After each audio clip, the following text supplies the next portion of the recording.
Each of our ethnicities has experienced brokenness, and we feel the effects of living in a hurting world, whether it's in broken patterns in our ethnic communities, or in divisions between different people groups, or in personal and systemic racism and injustice. These experiences and histories leave wounds and scars that are painful and damaging. In first grade, while I was walking home from school with my twin brother, one of our friends proceeded to call him the N-word. And when my brother asked, wait, why would you use that word? He responded, well, that's what my dad calls you people. And I realized that even if we chose to be colorblind and not see race, that the world would still see it. When I would share about my culture, my background, I'm Puerto Rican, Italian, and Polish with the other kids, they would start drilling me with questions. And they never had a problem with me being Italian or Polish. It was me being Puerto Rican that was the problem for them. And they would ask me, well, do you speak Spanish? Were you born in Puerto Rico? I couldn't say yes to those questions. And it was as if these kids knew something about how culture worked that I didn't. Another painful reality is that the caste system still exists in India. And it's so embedded within our culture that it's hard to distinguish what prejudices or actions or how people treat one another stem from that. Whether within the church or outside of the church, the effects of it still are felt in our culture. I remember I was a kid and I stopped with my mom at a gas station. We went inside and like all kids do, I went to go look at the candy. There must have been other black kids who had come in the store that were giving him a hard time because when I separated from my mom, the store clerk, who was Asian American, he started yelling at me. And he was using words that I wasn't familiar with, but my mom was. Because my mom, who's not an angry person at all, she got very angry very quickly. It was the first time that I had seen a cross-cultural conflict up close like that. I remember thinking something is not right, not just in this moment, but something's not right with the world. One of my first memories is from kindergarten. So there was one particular hand game that I dreaded. So there's hand motions: Chinese, Japanese, Indian, freeze, and then you do something, and whoever moves first loses. So that one made me really uncomfortable, and so I would always try to avoid it. So there was this one time where this girl asked me, she's like, let's play that game. And I was like, what about Miss Mary Mack? That sounds like a better choice. But she really wanted to play this. So there we were, playing this song, and I can feel the dread in me just bubbling up. Right, so clap, hit, hit, clap, hit, hit. Chinese, Japanese, Indian, freeze. Done, made it, did it. The girl looks at me with this smirk, like this not kind smirk. And she goes, hey, you kind of look like that. And I wanted to crawl into a hole. I could feel my face was red. My worst fear had come to pass as a 6-year-old. Someone had noticed that I was different. And it was not good. In kindergarten, I would raise my hand and ask the teacher to go to the bathroom. And when I would go to the bathroom, I'd spend 5, maybe 10 minutes washing my hands, trying to get the black off of my skin. In elementary school, I had an Afro-Latina friend, and she was darker skinned, had really beautiful long curly hair. She was also from Mexico, just like I was, a recent immigrant. So in a lot of ways, we were pretty similar. But she experienced racial jokes, and she experienced being set apart and set aside by a lot of my classmates.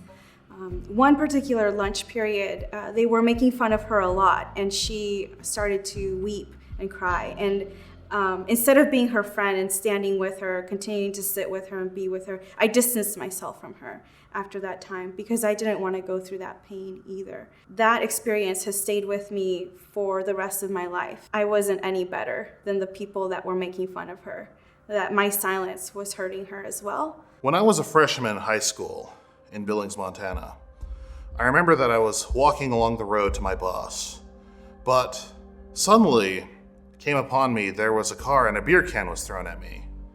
And in this car, there were 2 white, young men. And they yelled, "Hey Indian, white power," and they were doing the Nazi salute. I knew that they were bigoted. I knew that they were prejudiced. I knew that they were wrong, but it still scared me. I was hated. One time I was visiting my friend at her grandma's house, and her grandmother, who is white, asked me what my ethnic background was. So I said I was Mexican, and she said, "But you're too pretty to be Mexican." And I thought, what? What does that mean? On the one hand, it was kind of a compliment, but on the other hand, it felt very hurtful because essentially she was saying that my people are not beautiful, that my people are not worthy, that my people are ugly. After the San Bernardino shootings, a friend was driving around with his windows down when a truck of white men pulled up next to him, looked him directly in the face, and said, "Effing ISIS, go back to where you came from." This man is Indian, Christian, and born and raised in the US. As I started to learn about my own ethnicity, especially through InterVarsity spaces and learning about all the beautiful gifts that we bring to God's table through our cultures and experiences, all I could think of is, what do I bring to the table? The only thing I thought white people brought to God's table was guilt and baggage. And it was to the point that I didn't want to be white anymore. And I tried to distance myself from my ethnicity. In high school, I was doing really well and receiving lots of letters from Ivy League schools and other prestigious institutions, and I was excitedly sharing this with a white friend of mine, especially because it defied the negative stereotypes of black men in America. And she said, "Yeah, but you're not really black." When I asked her why, she said, "Because you're smart, because you're kind, because you're respectful." When I got angry with her, she said, why are you so upset? I meant it as a compliment. Why would you want to be black? I didn't have a car when I was in college, and so when I moved off campus, I had to walk to the bus stop every day. And my first 2 weeks, I remember, of staying in that apartment complex, I got stopped by the police 15 times. He stopped me every time I was walking. And I remember that last time, I got really, really, really angry. And I just asked him, like, what do you want? I know you remember stopping me. You've seen my driver's license before. You know I live here. What do you want? And then he didn't stop me anymore. My first generation Chinese friends labeled me Twinkie, yellow on the outside, white on the inside, because I couldn't speak the language and because of my whitewashed self. And I laughed about it. I took it because I didn't have any other option. If we're left to these scars, we can be tempted to believe the lie that there's nothing good about my culture, or that my culture or other people's cultures are broken beyond repair. It can make us reject ourselves or reject others. But if we deny these scars, we're invalidating people's stories and pain, or the scars can start to destroy us from the inside out.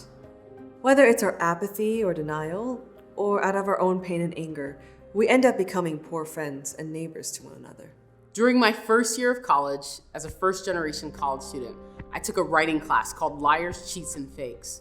And our professor said, let's name famous liars, cheats, and fakes.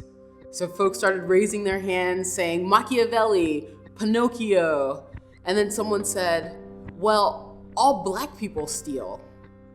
And then the teacher stopped and she looked at me and she said, Charlene, well, you're black.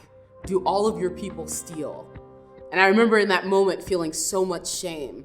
Like, is this what college is? Am I going to have to speak for every black person? And I sat there in silence.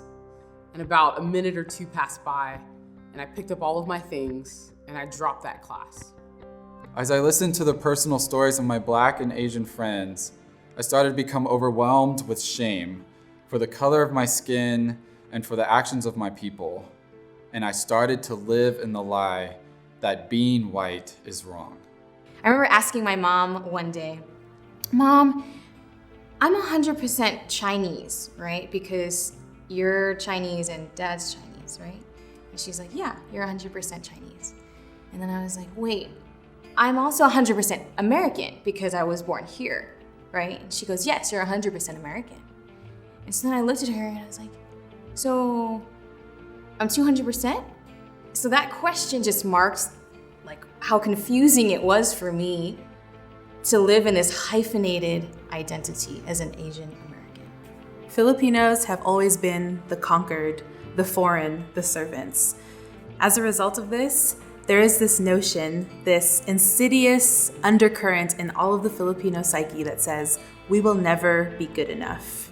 And I'm sure that that thought has been pervasive throughout the lives of all of my family for many generations because it's been pervasive in my psyche for all of my life too.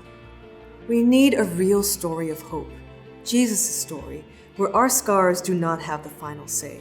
But in order to invite him to heal, we need to first acknowledge the places of wounds and brokenness that exist in our ethnic stories.